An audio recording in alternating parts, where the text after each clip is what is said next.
Hello dear students, welcome to you in your channel one academy. बच्चों, आज के इस लेक्चर के अंदर हम NCERT class 11 physics chapter number 6 work energy power का इंपॉर्टेंट टॉपिक पढ़ने वाले हैं, जिसका नाम है वर्क। बच्चों, वर्क क्या होता है? तो जनरली हमें पता है कि कोई ऑब्जेक्ट के ऊपर जब हम फोर्स अप्लाई करते हैं तो क्या होता है, ऑब्जेक्ट मूव होता है। हम बोलते हैं कि वर्क इज डन। तो बच्चों, ये वर्क की जो डेफिनेशन है एग्जैक्ट, वो समझने के लिए हम क्या करेंगे, एक हॉरिजॉन्टल सरफेस के ऊपर किसी बॉक्स को कंसीडर कर लेते हैं। ये बॉक्स के ऊपर फोर्स लग रहा है एफ वेक्टर। ये जो फोर्स लग रहा है उसका डायरेक्शन हॉरिजॉन्टल के साथ थीटा एंगल बना रहा है। मतलब हम बोल सकते हैं कि ये जो फोर्स वेक्टर है उसके दो कंपोनेंट मिलेंगे, F cos theta and F sin theta.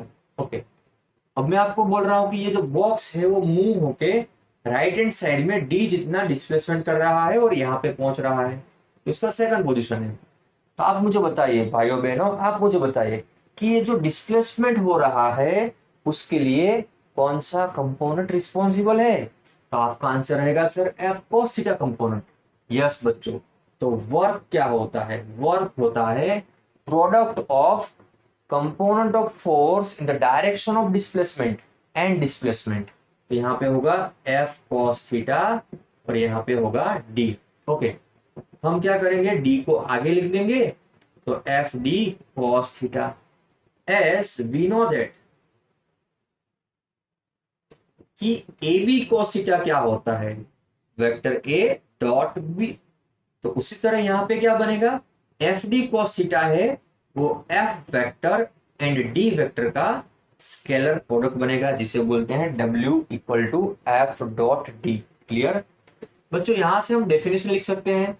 इस इक्वेशन पर से हम क्या लिखते थे डेफिनेशन, कि work is product of component of force in direction of displacement. Work is product of component of force in the direction of displacement and displacement. Clear? Okay, ये work का इक्वेशन जरा ध्यान से देखिए, एफ डॉट डी। ये जो dot product है वो क्या होता है, scalar product. Product of two vector such that its result scalar quantity, it is called the scalar product. तो वर्क कैसी क्वांटिटी होगी बच्चों? ये जो वर्क है वो स्केलर क्वांटिटी है। वर्क का यूनिट क्या होता है? वर्क का यूनिट होता है जूल और न्यूटन इनटू मीटर। ये वर्क के एमकेएस यूनिट है। कैसे यूनिट है? एमकेएस, जिसके अंदर base quantities metre kilogram second होती है। बच्चों, डायन जूल का जो न्यूटन इंटू मीटर उसका सीरीज होता है डायन इंटू सेंटीमीटर, और यहाँ पे जूल का होता है अर्ग। ये सीजीएस यूनिट ऑफ वर्क है। MKS unit of work and CGS unit of work का रिलेशन भी आपको पता है, 1 जूल 10⁷ डाइन। ये भी हमने चैप्टर नंबर 2 के अंदर स्टडी कर लिया है। तो जो डायमेंशनल फॉर्मूला क्या होता है वर्क का? तो वर्क का डायमेंशनल फॉर्मूला है m1l2t-2। ये भी बहुत वेल नोन है, इसे भी आप याद कर सकते हो।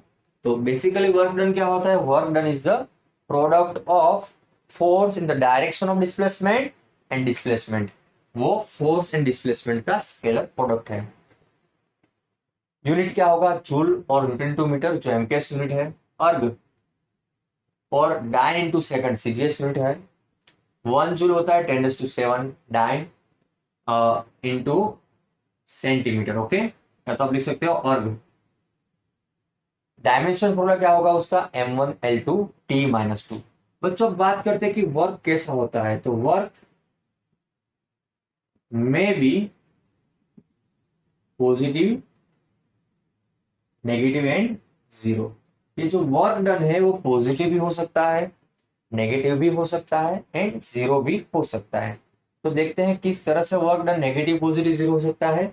हमारे पास वर्क का फॉर्मूला है एफ डी cos थीटा, है ना।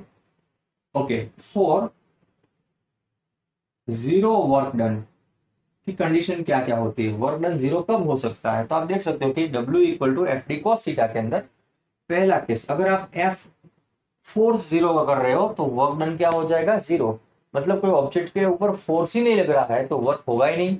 तो बच्चों if force is equal to zero, work done क्या हो जाएगा, जीरो। ओके, सेकंड हमारे पास केस हो सकता है कि अगर डिस्प्लेसमेंट जीरो है ना, फोर्स लगे या ना लगे, डिस्प्लेसमेंट जीरो हो गया मतलब कि वर्क डन क्या हो जाएगा, zero. And third case, if theta is 90 degree, बच्चों अगर ये थीटा 90 होता है ना, आपको पता है कि कॉस 90 क्या होता है, जीरो। कॉस 90 जीरो, तो पूरा वर्क डन क्या हो जाएगा, जीरो। मतलब कि अगर फोर्स और डिस्प्लेसमेंट दोनों के बीच में एंगल 90 डिग्री है तो वर्क डन क्या हो जाएगा, जीरो। आप इसके एग्जांपल भी समझ सकते हो कि सपोज हमने फोर्स अप्लाई किया नहीं है, zero work, zero force apply किया तो वर्क जीरो कैसे हो सकता है ना। सपोज कोई ऑब्जेक्ट मोशन कर रहा है या नहीं कर रहा है, आपके सामने है, बट आप उसके ऊपर कोई भी फोर्स नहीं लगा रहे हो, आप ऐसे देख रहे हो, क्या देखने से मूव होगा, नहीं होगा। क्या उसका मोशन चेंज होगा, नहीं होगा। मतलब आप कोई फोर्स ही नहीं लगा रहे हो तो वर्क कैसे होगा, वर्क होगा ही नहीं, तो वर्क डन हो जाएगा जीरो। सेकंड देखिए, डिस्प्लेसमेंट जीरो है तो वर्क डन जीरो। मतलब कि आप फोर्स लगा रहे हो या तो नहीं लगा रहे हो, बट डिस्प्लेसमेंट जीरो होना चाहिए, है ना। आप अपनी जगह पे बैठे हो भी या अपनी जगह पे खड़े होंगे, तो देखिए आप क्या कर रहे हो, आप जाओ सरफेस के ऊपर, आप जो भी सरफेस के ऊपर बैठे हो या खड़े हो, आप उस सरफेस के ऊपर अपना वेट लगा रहे हो, वेट mg डाउनवर्ड लगा रहे हो। क्या वो सरफेस मूव हो रही है, क्या धरती अंदर जा रही है, क्या आप कोई वॉल पे ऐसे खड़े हो, क्या ये वॉल अंदर जाएगी, नहीं जाएगी, आप फोर्स लगा रहे हो ना, पर वॉल मूव होने वाली नहीं है, डिस्प्लेसमेंट जीरो होगा बच्चों, तो वर्क क्या हो जाएगा, जीरो हो जाएगा। बात करते हैं थीटा 90 डिग्री की।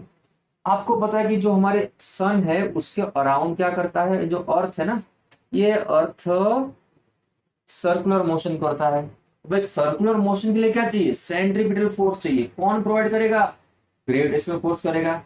अब ये जो gravitational force centripetal force provide कर रहा है, ये डिस्प्लेसमेंट के परपेंडिकुलर होता है, तो work done by the sun on earth क्या हो जाएगा, जीरो।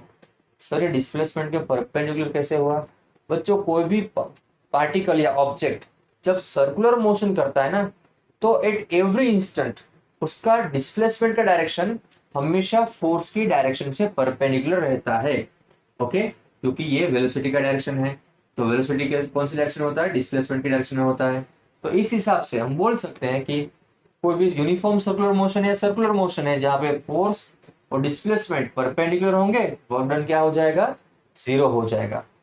अब अब देखते हैं वर्क डन कब पॉजिटिव होता है कब नेगेटिव। तो बच्चों वर्क पॉजिटिव कब होता है, तो वर्क का जो फॉर्मूला है वो क्या है, W equal to F D cos theta. अगर ये कॉस थीटा का वैल्यू पॉजिटिव होगा तो वर्क डन क्या होगा, पॉजिटिव। और कॉस थीटा का वैल्यू डिपेंड किसके ऊपर करता है, एंगल पे, थीटा पे डिपेंड करता है।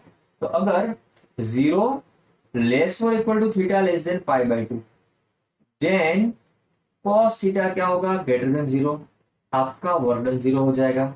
सेम वे वर्क नेगेटिव कब होता है बच्चों, तो थीटा कॉस थीटा का वैल्यू जब नेगेटिव होगा तब आपका वर्क डन क्या होगा, नेगेटिव। ओके, मतलब कि ये जो हमारा पाई बाई टू है less than theta less than pi और लेस और इक्वल टू पाई होगा, तब कॉस थीटा क्या होगा, लेस देन जीरो, और उस टाइम वर्क डन क्या होगा, लेस देन जीरो, मतलब कि वर्क डन नेगेटिव होगा। तो इस तरह से हमें negative and positive work done मिलते हैं।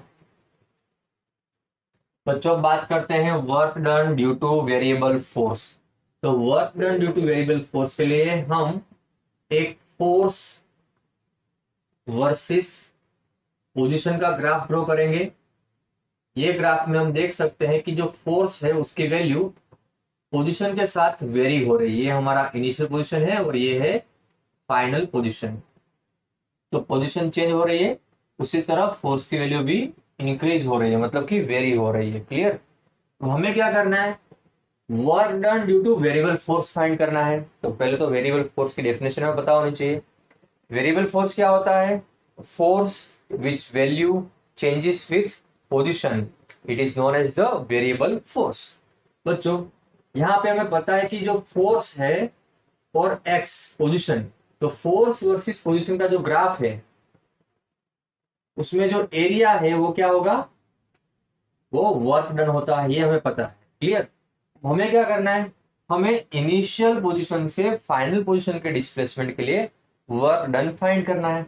But during this entire displacement force तो वेरिएबल है, तो वेरिएबल फोर्स के लिए हमें क्या करना पड़ेगा, पूरे पाथ को छोटे छोटे टुकड़ों में डिवाइड करना पड़ेगा। हर एक टुकड़े के लिए हम क्या करेंगे, छोटा सा वर्क फाइंड करेंगे। ये छोटे छोटे वर्क को मिलाएंगे और लार्ज वर्क फाइंड करेंगे, मतलब स्मॉल्स मिलाते जाओ और लार्ज बनाते जाओ। तो बच्चों consider total displacement xi to xf in a small element of delta x.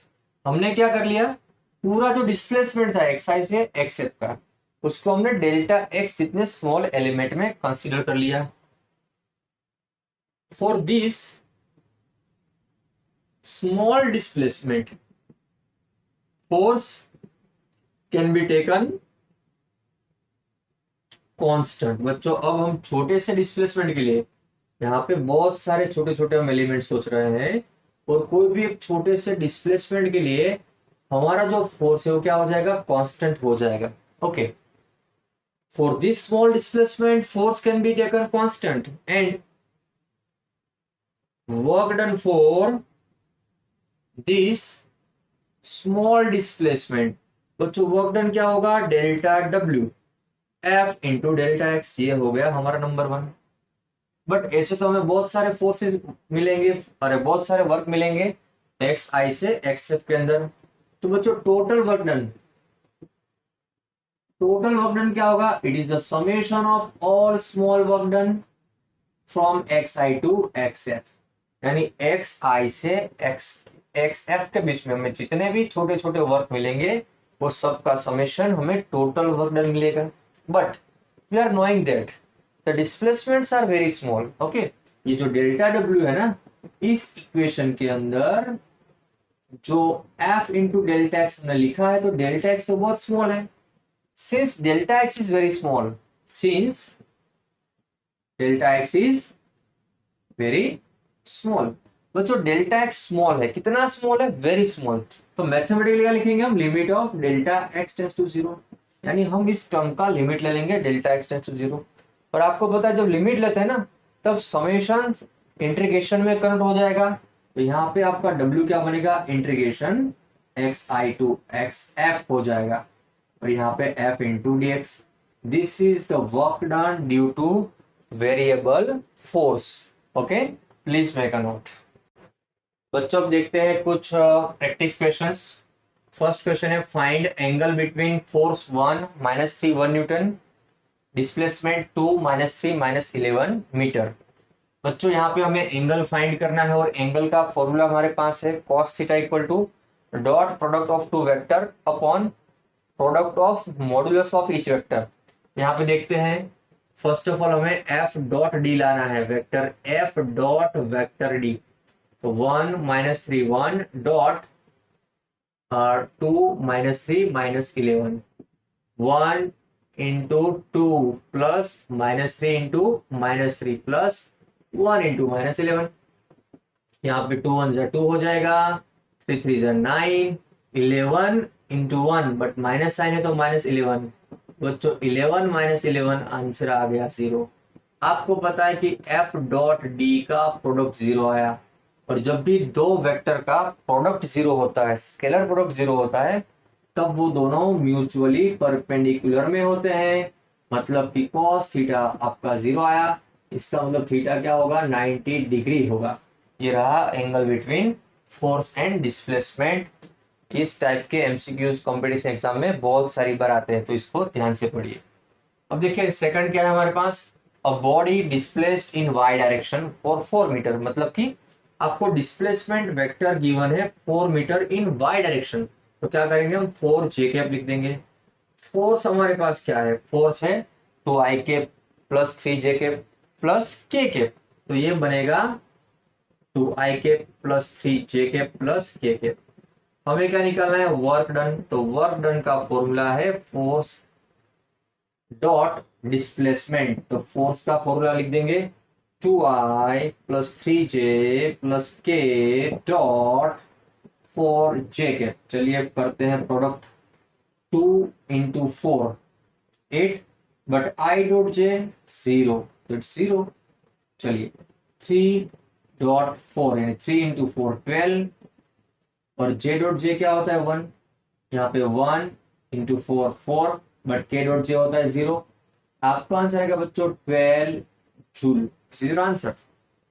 In the last, particle moves from x equal to 0 to x equal to 2 meter under the effect of force 3x square plus 2x plus 5 meter 5 newton। Okay, find work done.